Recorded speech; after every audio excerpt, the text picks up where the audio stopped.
नमस्कार, मेरा नाम है विवेक श्रीवास्तव और आप रिपब्लिक भारत पर देख रहे हैं बड़ी खबर। आज की बड़ी खबर आपके लिए लेकर आया हूं, जो कि है सिंगापुर दौरे के बारे में सीएम योगी के। सिंगापुर दौरे में सीएम योगी को बड़ी सफलता मिली है। 24 घंटे में सिंगापुर सरकार और कंपनियों ने यूपी में 1 लाख करोड़ के निवेश का प्रपोजल दे दिया है।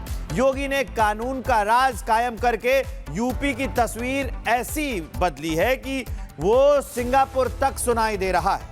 सीएम योगी जापान के लिए वहां पहुंचे और उसके बाद एक अहम सफलता ये मानी जा रही है। जापान में योगी के कई कार्यक्रम हैं। सबसे पहले वो जाएंगे और 33 ग्लोबल कंपनियों के सीईओ के साथ बैठक करेंगे, निवेश का न्योता देंगे, प्रवासी भारतीयों और उत्तर प्रदेश के वासियों को संबोधित भी करेंगे। इससे पहले जैसे वो इंडियन डायस्पोरा से मिल चुके हैं।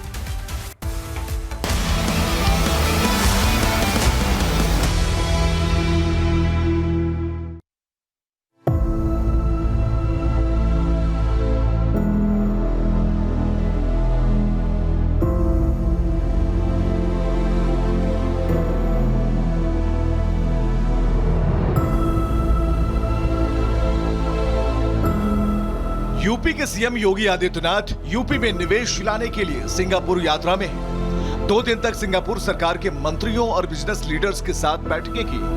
सीएम योगी ने यूपी में निवेश की अपार संभावनाओं को बताने के साथ कारोबारियों को सुरक्षित माहौल का भरोसा दिया, तो सिंगापुर सरकार और वहां के उद्योगपतियों ने उत्तर प्रदेश में छप्पड़ फाड़ निवेश का वादा किया।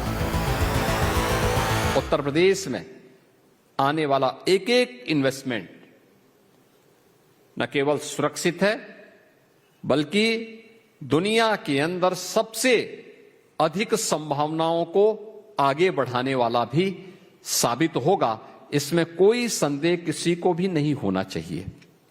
हमने पिछले 9 वर्ष के अंदर उत्तर प्रदेश के अंदर केवल सुरक्षा का ही एक माहौल नहीं दिया, स्केल को स्किल और उसको स्पीड के साथ कैसे जोड़ा जाता है। आज उत्तर प्रदेश केवल टेक्नोलॉजी और ट्रस्ट का ही प्रदेश नहीं है, बल्कि भारत के अंदर ट्रांसफॉर्मेशन के भी एक नए युग में आगे बढ़ने वाले प्रदेश के रूप में उसने अपनी नई पहचान बनाई है।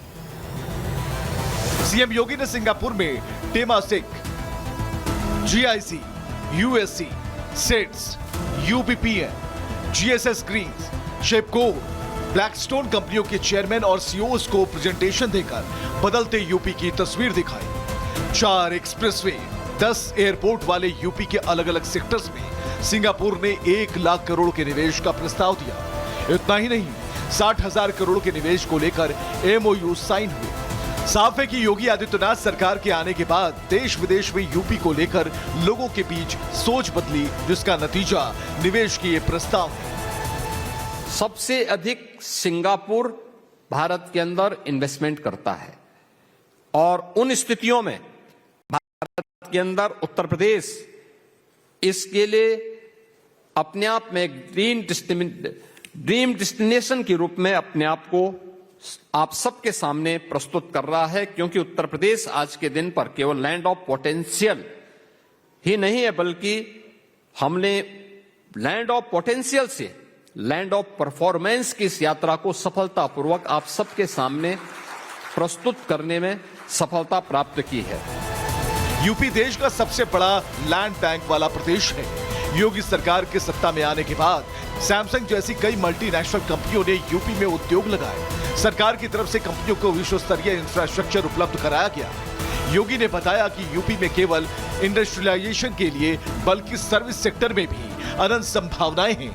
सरकार ने सिंगल विंडो क्लियरेंस की सुविधा उपलब्ध करवाई है। इससे निवेशकों को फाइलें पास कराने के लिए सरकारी विभागों के चक्कर नहीं लगाने पड़ेंगे। सीएम योगी ने सिंगापुर के बड़े स्किल सेंटर आईटीई का दौरा किया। इसे देखने के बाद उन्होंने कहा कि यूपी में हम सरदार वल्लभ भाई पटेल एम्प्लॉयमेंट जोन डेवलप कर रहे हैं, जिसमें आईटीई की मदद ली जाएगी, क्योंकि सरकार स्केल को स्किलिंग में बदलने और स्किलिंग को एम्प्लॉयमेंट के साथ जोड़ना चाहती है। मुझे प्रसन्नता है कि उस सेंटर को देख करके हम लोगों ने जो यूपी के अंदर हर डिस्ट्रिक्ट के अंदर स्किलिंग के लिए स्केल को स्किलिंग में बदलने के लिए और स्किलिंग को एम्प्लॉयमेंट के साथ जोड़ने के लिए लौह पुरुष सरदार वल्लभ भाई पटेल एम्प्लॉयमेंट जोन डेवलप करने की जो कार्रवाई हमारी यूपी के अंदर हो रही है, उसका एक मॉडल यहां पे हमें देखने को भी मिला है और उनके साथ भी हम इस कार्यक्रम को आगे बढ़ाएंगे। सीएम योगी ने अपने दौरे में सिंगापुर के पीएम लॉरेंस वॉन्ग के साथ मुलाकात की। गर्मजोशी से मुलाकात के बाद पीएम वॉन्ग ने सोशल मीडिया पोस्ट पर लिखा, यूपी की इकोनॉमी तेजी से आगे बढ़ रही है। यूपी आज भारत की तीसरी सबसे बड़ी अर्थव्यवस्था है। सीएम योगी के साथ सिंगापुर और उत्तर प्रदेश के बीच आर्थिक संबंधों को मजबूत करने और व्यापारिक साझेदारियों को बढ़ावा देने के अवसरों पर हमारी अच्छी चर्चा हुई। यूपी की सत्ता संभालने के बाद सीएम योगी ने सबसे पहले कानून व्यवस्था को दुरुस्त किया, जिले जिले माफिया को सत्ता से उखाड़ फेंका और अपराध से कमाई गई काली संपत्तियों पर बुलडोजर चलाया। अराजक तत्वों पर कानून इतना सख्त हो गया कि व्यवस्था अपने आप पटरी पर आ गई। यही वजह है कि आज यूपी में बेटी और व्यापारी दोनों सुरक्षित महसूस कर रहे हैं। बदलते यूपी की कहानी अब 7 समंदर पार तक सुनी जा सकती है। मेरा नाम स्वाति लाहौटी है, उत्तर प्रदेश से हूँ, इसलिए आपकी बहन हूँ। और उत्तर प्रदेश की 11.5 करोड़ महिलाओं के तरफ से मैं आपको भैया बोलती हूँ, क्योंकि आपने हमें इतनी सुरक्षा प्रदान की है। जो आपने भी बोला, हम अब रात को निकलते नहीं डरते। अब डरता है तो अपराधी डरता है, जिसकी आप डेंटिंग और पेंटिंग करते हैं। सिंगापुर के बाद सीएम योगी जापान दौरे पर हैं। यहाँ वो निवेशकों के साथ बैठकें कर निवेश का न्योता देंगे। सिंगापुर ने यूपी में निवेश करने को लेकर जिस तरह का उत्साह दिखाया, उसके बाद उम्मीद है कि जापान के उद्योगपति और सरकार भी निवेश में दिलचस्पी दिखाकर अपने उद्योग लगाएंगे। Bureau report, Republic Bharat.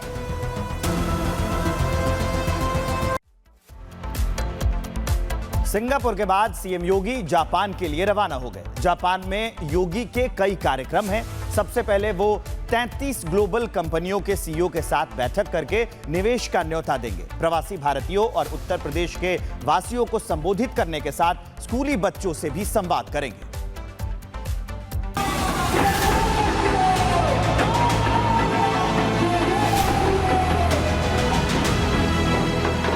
Singapore के बाद सीएम योगी आदित्यनाथ जापान पहुंचने वाले हैं। सिंगापुर की ही तरह जापान में भी सीएम योगी भगवा वस्त्र में नजर आने वाले हैं। सिंगापुर की ही तरह जापान में भी उत्तर प्रदेश में निवेश और तकनीक पर सीएम योगी आदित्यनाथ के कई कार्यक्रम भी निर्धारित हैं। और साथ में 7वें आसमान पर है जापान में रहने वाले देशवासियों का उत्साह।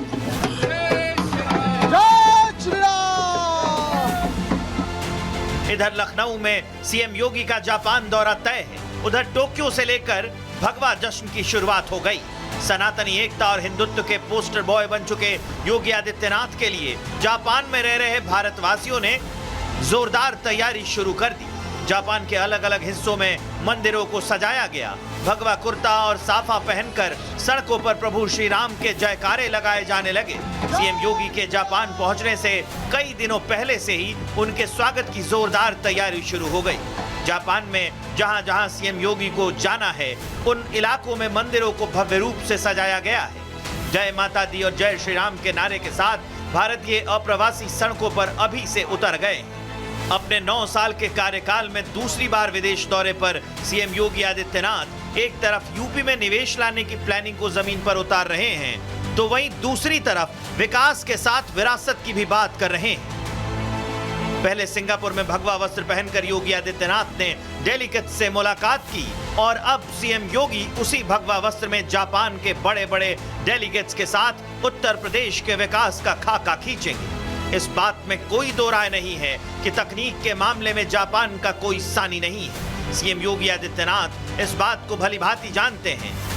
साथ ही सीएम योगी मौजूदा दौर में यूपी में तकनीक की जरूरत को भी समझ रहे हैं। यहां वक्त एक बहुत छोटे से ब्रेक का है।